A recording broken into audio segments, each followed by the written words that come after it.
Students, आज हम अपनी पॉलिटी की सीरीज स्टार्ट करने जा रहे हैं। ये मैं इसलिए लेके आई हूँ कंसेप्ट विद पीवाईक्यू, क्योंकि कहीं आपको कंसेप्ट मिलेगा और कहीं पीवाईक्यू मिलेगा। तो इससे क्या है कि क्लियरिटी नहीं आती है। जब हम कंसेप्ट पढ़ने के बाद तुरंत पीवाईक्यू लगाते हैं तो हमारा कंसेप्ट भी क्लियर होता है और जो क्वेश्चन अटेम्प्ट करने का जो हमारी नॉलेज है वो भी बढ़ती है। तो लेट्स स्टार्ट। तो आज हम स्टार्ट कर रहे हैं संविधान की प्रस्तावना से।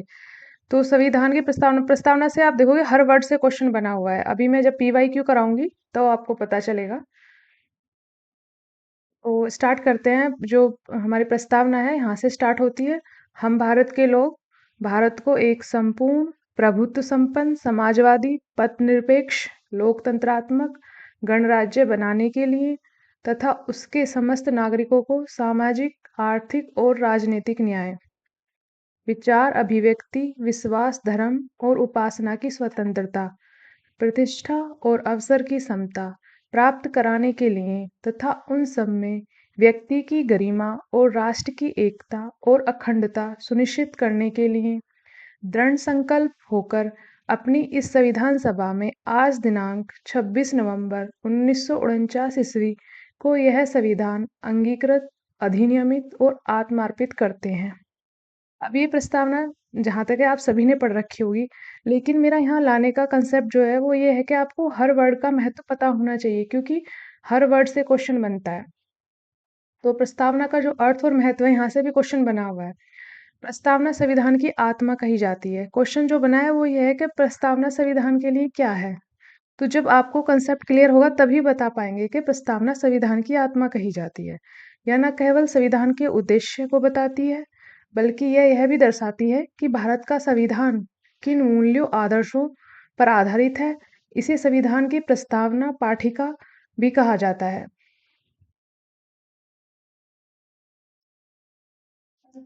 अब ये प्रस्तावना से जुड़े सभी प्रमुख शब्द हैं जो मैं एक एक करके आप लोगों को क्लियर करूंगी। हर वर्ड को अच्छे से समझें, क्योंकि हर वर्ड से क्वेश्चन बनता है। हम भारत के लोग से क्या तात्पर्य है, इस तरह से क्वेश्चन बनता है। यह वाक्य बताता है कि संविधान की सर्वोच्च सत्ता जनता में निहित है, यानी भारत का संविधान किसी राजा मतलब ब्रिटिश सरकार या विदेशी ताकत से नहीं, बल्कि भारतीय जनता ने स्वयं बनाया है। और भारतीय जनता ने स्वयं बनाया है, ये लोक सत्ता का प्रतीक है। तो सेकंड है संपूर्ण प्रभुत्व संपन्न का क्या मीनिंग है। तो भारत किसी भी बाहरी शक्ति के अधीन नहीं है। भारत अपनी आंतरिक और बाहरी नीतियां स्वयं तय करता है। यह क्वेश्चन आया हुआ है पीवाईक्यू है ये, कि संपूर्ण प्रभुत्व संपन्न का क्या अर्थ है। स्वतंत्र निर्णय सत्ता का प्रतीक समाजवादी। यह शब्द 42वें संविधान संशोधन 1976 में जोड़ा गया था। इससे इतनी बार क्वेश्चन बना है कि ना अभी पीवाईक्यू में मैं कराऊंगी तो देखना। इसका अर्थ है कि भारत में आर्थिक समानता और सामाजिक न्याय स्थापित होगा। धन संपत्ति कुछ गिने चुने लोगों तक सीमित ना रहे, सबको समान अवसर मिले, जैसे कि गरीबी उन्मूलन समान वेतन जन कल्याणकारी नीतियां आदि इस आदर्श पर आधारित हैं। अंतर्निरपेक्ष, यह भी 42वें संशोधन से जोड़ा गया शब्द है। भारत का राज्य किसी भी धर्म को अपना धर्म नहीं मानता और सभी धर्मों के प्रति समान दृष्टिकोण रखता है। नागरिकों को अपनी पसंद का धर्म मानने विचार करने और पालन करने की पूर्ण स्वतंत्रता है। अब है लोकतंत्रात्मक। भारत में जनता सर्वोच्च है। जनता अपने प्रतिनिधियों को चुनती है और वे प्रतिनिधि जनता के प्रति उत्तरदायी हैं। यह Jansatta rule of the people को दर्शाता है, by the people for the people of the people. अब यहाँ गणराज्य का क्या अर्थ है। इसका अर्थ है कि राष्ट्र का प्रमुख व्यक्ति वंशानुगत नहीं होता। या राष्ट्रपति का बेटा राष्ट्रपति नहीं बनेगा या प्रधानमंत्री का बेटा प्रधानमंत्री नहीं बनेगा, बल्कि जनता द्वारा चुना जाता है। भारत में राष्ट्रपति जनता द्वारा चुना गया एक प्रतिनिधि होता है। यह समानता और जनसमता का प्रतीक है। प्रस्तावना में उल्लेखित उद्देश्य हैं न्याय। ये भी क्वेश्चन, यहाँ से क्वेश्चन बहुत बार बना है। कितने प्रकार का न्याय प्रस्तावना में है। तो सामाजिक न्याय, जो सामाजिक न्याय है उससे तात्पर्य है जाति धर्म लिंग या वर्ग के आधार पर कोई भेदभाव ना हो। आर्थिक न्याय, सभी को आर्थिक अवसर समान रूप से मिले। राजनीतिक न्याय, हर नागरिक को समान राजनीतिक अधिकार मिले, जैसे वोट देना चुनाव लड़ना। अब है स्वतंत्रता। हर व्यक्ति का हर व्यक्ति को विचार, अभिव्यक्ति, विश्वास, धर्म और उपासना की स्वतंत्रता दी गई है। यानी हर व्यक्ति अपने विचार रख सकता है और मनचाहा धर्म मान सकता है। समता, सभी नागरिकों के लिए कानून के समक्ष समानता और अवसर की समानता की गारंटी दी गई है। कोई ऊंच नीच, अमीरी गरीबी या भेदभाव नहीं है। बंधुता, इसका उद्देश्य है कि नागरिकों में भाईचारा, एकता और अखंडता की भावना बनी रहे। हर व्यक्ति दूसरे के प्रति सम्मान और प्रेम रखे। अब जो इससे जुड़े हुए ऐतिहासिक तथ्य हैं वो भी मैं साथ साथ लेके आई हूँ, क्योंकि ये एक जगह मेंशन नहीं मिलते आपको, कहीं प्रस्तावना मिलती है और कहीं फिर यहाँ से जो ये इसके ऐतिहासिक तथ्य हैं यहाँ से क्वेश्चन बन जाता है, तो फिर आप लोगों को लगता है कि ये क्वेश्चन कहाँ से बन गया। तो इससे रिलेटेड सारे वो लेके आई हूँ मैं कंसेप्ट। इस प्रस्तावना का जो मसौदा था वो पंडित नेहरू द्वारा 13 दिसंबर 1946 को उद्देश्य प्रस्ताव के रूप में प्रस्तुत किया गया था। 26 नवंबर 1949 को संविधान सभा ने इसे स्वीकार किया। हाँ, इन सब कंसेप्ट से ऑलरेडी क्वेश्चन बने हुए हैं। 42वें संशोधन 1976 द्वारा इसमें समाजवादी, पंथनिरपेक्ष और राष्ट्रीय एकता व अखंडता शब्द जोड़े गए। न्यायपालिका का जो दृष्टिकोण है उससे जुड़े हुए कुछ केस हैं जहां से क्वेश्चन बनता है, जैसे Kesavananda Bharati case 1973। Supreme court ने कहा कि प्रस्तावना संविधान का अभिन्न भाग है और इसे संविधान की मूल संरचना, बेसिक स्ट्रक्चर का मार्गदर्शक माना जाएगा। जो बीरू बावरी केस था 1960, पहले सुप्रीम कोर्ट ने कहा था कि यह संविधान का भाग नहीं है, परंतु बाद में इस विचार को पलट दिया गया। जो निष्कर्ष निकलता है वो यह है कि प्रस्तावना हमारे संविधान की आत्मा, दिशा और दर्शन है। यह बताती है कि भारत किस प्रकार का राष्ट्र है और हमें किन आदर्शों की ओर बढ़ना है, जैसे न्याय, स्वतंत्रता, समता और बंधुता के माध्यम से एक सशक्त, समान और अखंड भारत की ओर। अब यहाँ से हमारे PYQ स्टार्ट होते हैं। ये देखो, ये पूरा मतलब प्रस्तावना से पूरा उठा के उसको ही लिख दिया गया है और बीच में से कुछ वर्ड नहीं है, उनमें आपको मेंशन करना है कि हाँ क्या आएगा। तो इसके लिए क्या है कि हमें जब याद होगा तभी तो हम कर पाएंगे, अगर हमें प्रस्तावना याद ही नहीं है तो फिर किस तरह से क्लियर होगा। हम भारत के लोग भारत को एक संपूर्ण प्रभुत्व संपन्न समाजवादी पथनिरपेक्ष लोकतंत्रात्मक गणराज्य बनाने के लिए तथा उसके समस्त नागरिकों को सामाजिक आर्थिक और राजनीतिक न्याय विचार अभिव्यक्ति विश्वास धर्म उपासना की स्वतंत्रता प्रतिष्ठा और अवसर की क्षमता प्राप्त करने के लिए तथा उन सब में व्यक्ति की गरिमा और राष्ट्र की एकता और अखंडता सुनिश्चित करने वाली बंधुता बढ़ाने के लिए दृढ़ संकल्प होकर अपने इस संविधान सभा में आज। अब ये एक्स की जगह क्या आएगा? 26 जनवरी 1950, 26 जनवरी 1949। तो ये क्वेश्चन जो है शायद IAS में हाँ IAS प्री में ही 1997 में आया था। तो इसका जो आंसर है वो बी है, 26 नवंबर 1949। इसकी ये एक्सप्लेनेशन है। यह भारतीय संविधान की विदेशिका है जिसमें भारतीय राज्य व्यवस्था के स्वरूप, उद्देश्य एवं आदर्श का उल्लेख किया गया है। इसमें उस तिथि का उल्लेख भी किया गया है जिस दिन भारतीय संविधान को स्वीकार किया गया। प्रश्न में एक्स की जगह तिथि जब 26 नवंबर 1949 अंकित की जाएगी। जो भी PYQ में लेके आई हूँ विद एक्सप्लेनेशन लेके आई हूँ कि बाद में भी आप लोग इसको पढ़ सकें एंड कंसेप्ट पूरी तरह से क्लियर रहे। भारतीय गणतंत्र की 26/1/1950 को सही संवैधानिक वस्तु स्थिति क्या थी जब संविधान लागू किया गया था? तो लोकतंत्रात्मक थी या संपूर्ण प्रभुत्व संपन्न धर्मनिरपेक्ष लोकतंत्रात्मक गणराज्य, संपूर्ण प्रभुत्व संपन्न लोकतंत्रात्मक गणराज्य, संपूर्ण प्रभुत्व संपन्न समाजवादी धर्मनिरपेक्ष लोकतंत्रात्मक गणराज्य? बताइए आप लोग। ये UPPCS मेंस में आया हुआ है 2009 में, जब मेंस में इस तरह के क्वेश्चन आते थे ऑब्जेक्टिव टाइप,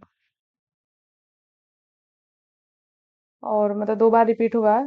यूपी लोअर में भी आया हुआ है 2008 में। तो जो इसका आंसर है वो सी है, संपूर्ण प्रभुत्व संपन्न लोकतंत्रात्मक गणराज्य। क्योंकि ये समाजवादी पंथ निरपेक्ष और अखंडता तो इसमें 42वें संविधान संशोधन के द्वारा जोड़े गए हैं ना। तो नेक्स्ट है हमारा 26 जनवरी 1950 को भारत की वास्तविक संवैधानिक स्थिति क्या थी? तो सेम क्वेश्चन दोबारा रिपीट हुआ है, ये IAS प्री 2021 में आया था ये। तो इसका आंसर है बी, संपूर्ण प्रभुत्व संपन्न लोकतंत्रात्मक गणराज्य। वह भारत के संविधान के निर्माताओं का मत निम्नलिखित में से किसमें प्रतिबिंबित होता है? तो इसका ये आया है प्री 2017 में आईएएस, तो इसका है आंसर उद्देशिका। भारत के संविधान के निर्माताओं का मत उद्देशिका में प्रतिबिंबित होता है। यह संविधान निर्माताओं की मन स्थिति को समझने की कुंजी है। यह संविधान निर्माताओं के सिद्धांतों एवं आदर्शों को प्रदर्शित करती है। भारत के संविधान की प्रस्तावना में कितने प्रकार के न्याय, स्वतंत्रता, समानता एवं भ्रातृत्व का उसी क्रम में उल्लेख किया गया है? ये भ्रातृत्व है, एक टाइपिंग मिस्टेक हो गई है शायद से, प्राय लिख गया है भ्रातृत्व को। तो मैंने भी ऊपर बताया था ना कि हर एक वर्ड से क्वेश्चन बना हुआ। आप देखो यहाँ पूछा है कितने प्रकार के न्याय, स्वतंत्रता और समानता को जोड़ा गया है प्रस्तावना में।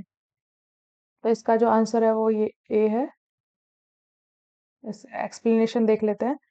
भारत के संविधान की जो प्रस्तावना उसमें 3 प्रकार का न्याय है, 5 प्रकार की स्वतंत्रता, 2 प्रकार की समानता और 1 प्रकार का भ्रातृत्व का उल्लेख किया गया है। सेकंड है हमारा, नेक्स्ट है भारतीय संविधान की प्रस्तावना के सिलसिले में निम्नलिखित में से कौन सा क्रम सही है? अब यही है कि प्रस्तावना अगर आप लोगों को रिमेम्बर है तो इसको आप अटेम्प्ट कर पाएंगे, अदरवाइज तो नहीं। क्योंकि इसमें क्या क्रम से पूछा है कि क्रम से किस तरह से लगेगा।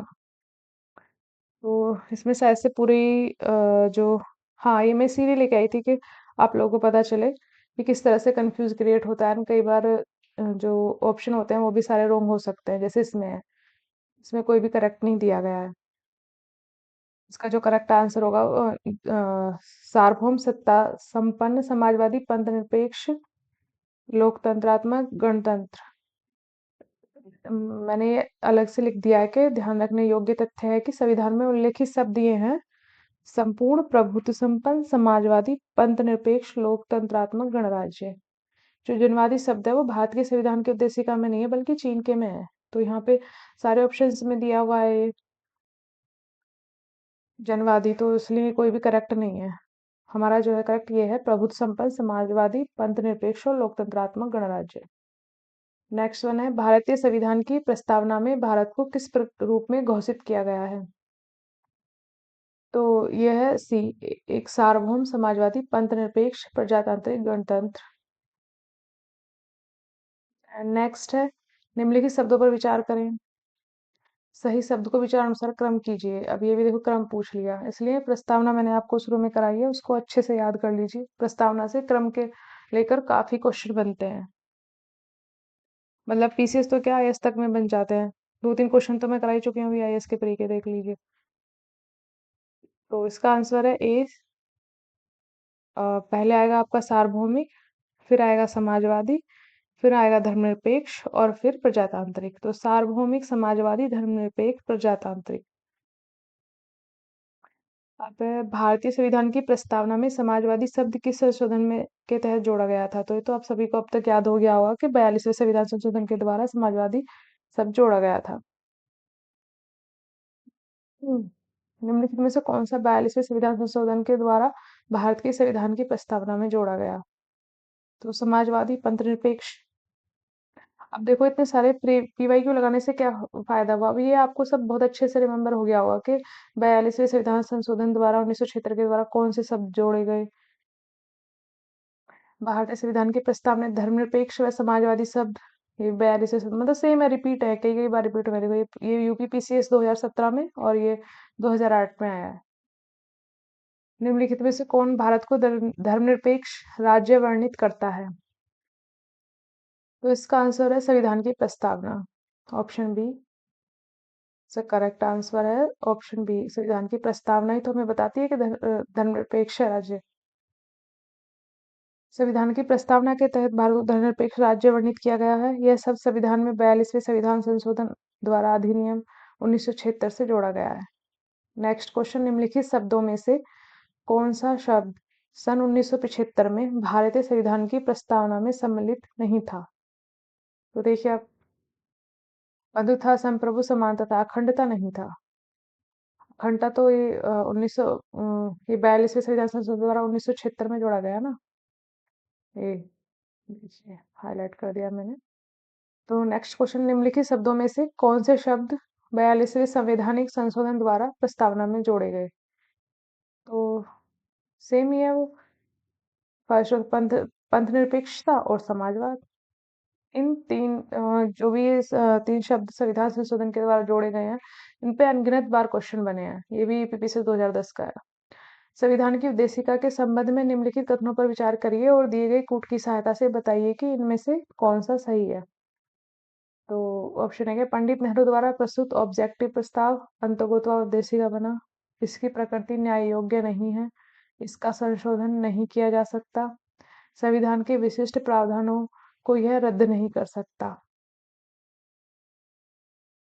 तो इसका आंसर है बी।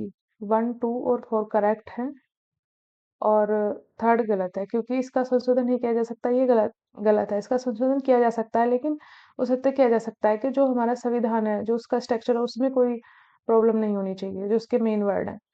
पंडित नेहरू द्वारा 13 दिसंबर 1946 को प्रस्तुत तथा संविधान सभा द्वारा 22 जनवरी 1947 को स्वीकृत ऑब्जेक्टिव प्रस्ताव ही अंतर्गोत्वा भारतीय संविधान की उद्देशिका बना था। प्रस्तावना का विधिक स्वरूप यह है कि इसे लागू नहीं किया जा सकता, इसकी प्रकृति न्याय योग्य नहीं है, यद्यपि संविधान के विशिष्ट प्रावधानों को यह रद्द नहीं कर सकती। तथापि केशवानंद भारती मामले में सर्वोच्च न्यायालय के निर्णय के अनुसार संविधान की उद्देशिका का उपयोग संविधान के अस्पष्ट क्षेत्रों की व्याख्या करने में किया जा सकता है। उद्देशिका में संशोधन संभव है तथा 42वें संविधान संशोधन 1976 द्वारा इसमें समाजवादी, पंथ निरपेक्ष एवं अखंडता शब्द जोड़े गए। जब हम इतनी देर से पढ़ ही रहे हैं कि 3 वर्ड इसमें ऑलरेडी जुड़े हैं, तो क्वेश्चन तो वैसे ही हमें समझ आ जाना चाहिए कि संशोधन संभव है, तभी तो समाजवादी और पंथ निरपेक्ष और अखंडता शब्द इसमें जोड़े गए। और न्याय मतलब इसकी प्रकृति न्याय योग्य नहीं है, न्यायालय में से चुनौती नहीं दी जा सकती है। तो उद्देशिका संविधान के स्पष्ट प्रावधानों को रद्द नहीं कर सकती, इसका उपयोग भ्रम को दूर करने के लिए किया जा सकता है। उद्देशिका का उपयोग इस निष्कर्ष के समर्थन में किया जाता है कि संविधान के मूल ढांचे में कोई परिवर्तन नहीं किया गया है। नेक्स्ट है, संविधान की प्रस्तावना का विधिक स्वरूप क्या है? ये लागू किया जा सकता है, नहीं किया जा सकता, या फिर विशेष परिस्थितियों में किया जा सकता है, या उपरोक्त में से कोई नहीं। तो इसका आंसर है बी, यह लागू नहीं किया जा सकता। अभी हमने ऊपर पढ़ा एक्सप्लेनेशन में। नेक्स्ट क्वेश्चन है, भारतीय संविधान की उद्देशिका में संशोधन किया गया था। तो ये तो आप अनगिनत बार पढ़ चुके हैं अब तक। 42वें संशोधन द्वारा। करेक्ट ऑप्शन सी, 42वें संशोधन। समाजवादी शब्द उद्देशिका में जोड़ा गया, वो सेम 42वें संविधान संशोधन द्वारा। निम्नलिखित में से किसने भारतीय संविधान की प्रस्तावना को हमारे संप्रभु प्रजातांत्रिक गणतंत्र की जन्म कुंडली कहा है? इससे भी कई बार क्वेश्चन बना है, ये जो पूरा लाइन है ना, तो ये के एम मुंशी ने कहा है। इसका आंसर है के एम मुंशी। के एम मुंशी ने भारतीय संविधान की प्रस्तावना को हमारे संप्रभु प्रजातांत्रिक गणतंत्र की जन्म कुंडली कहा है। संविधान को एक पवित्र दस्तावेज किसने कहा है? तो ये बी आर अम्बेडकर ने कहा है। बी आर अम्बेडकर ने भारतीय संविधान को एक पवित्र दस्तावेज कहा। 29 अगस्त 1947 को संविधान सभा ने बी आर अम्बेडकर की अध्यक्षता में 7 सदस्यीय प्रारूप समिति का गठन किया था। किस वाद के फैसले में सर्वोच्च न्यायालय ने सर्वप्रथम घोषित किया कि उद्देशिका संविधान का हिस्सा नहीं है? बेरूबारी, गोलकनाथ, सज्जन सिंह, केशवानंद भारती। तो इसका जो आंसर है वो बेरूबारी है। Option A Berubari case. Berubari union के बाद 1960 में सर्वोच्च न्यायालय ने सर्वप्रथम घोषित किया कि उद्देशिका प्रस्तावना मतलब संविधान का अंग नहीं है। केशवानंद भारती बनाम केरल राज्य में वाद 1973 में सर्वोच्च न्यायालय ने उपयुक्त निर्णय को पलटते हुए उद्देशिका को संविधान का भाग मान लिया था। नेक्स्ट है, निम्नलिखित में से किस वाद में उच्चतम न्यायालय ने धारणा प्रस्तुत की कि उद्देशिका संविधान का भाग है? यूनियन ऑफ इंडिया बनाम डॉक्टर कोहली, या ऑप्शन बी बनारसी दास, ऑप्शन सी बमोई बनाम यूनियन, और डी है मलक सिंह। तो इसका जो आंसर है वो ऑप्शन सी है, बमोई बनाम यूनियन ऑफ इंडिया। प्रसंगत वादों में से बम्बई बनाम यूनियन ऑफ इंडिया के मामले में उच्चतम न्यायालय ने कहा कि उद्देशिका संविधान का भाग है तथा पंथ निरपेक्षता संविधान का मूल लक्षण है। केशवानंद भारती बनाम केरल राज्य के मामले में भी बहुमत से दिए गए निर्णय में उद्देशिका को संविधान का भाग माना गया था। निम्नलिखित विवादों में से किसमें सर्वोच्च न्यायालय ने प्रस्तावना को भारतीय संविधान की मौलिक संरचना का भाग स्वीकार किया? Berubari, privy purse, A K. गोपालन या फिर केशवानंद? तो अभी मैंने ऊपर बताया था आपको ये केशवानंद भारती विवाद, ऑप्शन डी। केशवानंद भारती बनाम केरल राज्य 1973 के मामले में सर्वोच्च न्यायालय ने प्रस्तावना उद्देशिका को भारतीय संविधान की मौलिक संरचना का भाग स्वीकार किया। सर्वोच्च न्यायालय के शब्दों में हमारे संविधान का प्रासाद उद्देशिका में वर्णित बुनियादी तत्वों पर खड़ा है। ये कोई टाइपिंग मिस्टेक हुई है, टाइपिंग एरर है। आ, यदि इनमें से किसी भी तत्व को हटा दिया जाए तो सारा ढांचा ही ढह जाएगा, अर्थात संविधान वह नहीं रह जाएगा, अर्थात अपना व्यक्तित्व व पहचान खो देगा। तो ये हमारा आज का प्रस्तावना वाला जो टॉपिक था खत्म हो गया। अब मैं नेक्स्ट टॉपिक लेके आऊंगी कल। पहले हम पॉलिटी करेंगे, उसके बाद जो भी सब्जेक्ट आप लोग करना चाहें कमेंट्स में बता दीजिएगा। पॉलिटी के बाद में कोई भी हिस्ट्री या फिर ज्योग्राफी ले आऊंगी। वो सब्जेक्ट भी मैं इसी तरह से कराऊंगी कि पहले एक टॉपिक और फिर उसके पीवाईक्यू, जिससे कंसेप्ट और क्वेश्चन अटेम्प्ट करना दोनों ही क्लियर होता चले साथ साथ। Okay, thank you everyone. अगर आप लोगों को पसंद आए तो सब्सक्राइब मी, लाइक मी।